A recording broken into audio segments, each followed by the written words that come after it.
With the aging population, I want to take the lens of a future outlook. Do you believe that the hospital at home dynamic will become a standard offering for certain conditions? I say in the next 5 years. Let's be honest, this next 20-year window, 11,000 people per day, and I'll be one of them within that 20-year window, aging into Medicare. Like, what do you expect from the hospital at home opportunity?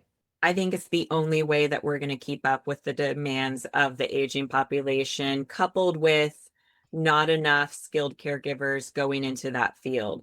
You think of the specialists and the physicians, there's just not that many choosing that option in school anymore. You think of, your own kids or your nieces, nephews, they do not want to end their career with several $100,000 in debt. They don't want to be in school that long. And so getting them to sign up for this career, we're going to have to offload some of kind of the terror factor that they hear about when they decide to become a caregiver. So my ultimate hope is that we use hospital at home and nurse triage to really create a total health plan for patients and their providers. So for example, let's just say a patient has diabetes, they have high blood pressure, they have depression. So they easily could have a primary care provider, they could have an endocrinologist, and they could have a psychologist all on their care team. Traditionally, they'd have to have three separate visits. Medications could be changed without, any of the other providers knowing about it.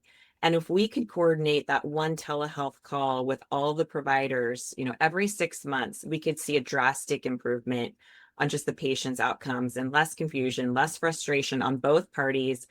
Documentation is great, but there's nothing like a coordinated call where everyone's hearing the same things at the same time and coming up with an approach together. So I think between hospital at home and utilizing telehealth in a totally different format than we're used to, that's the way of the future for happy patients and for providers not just quitting and saying, I can't do this anymore.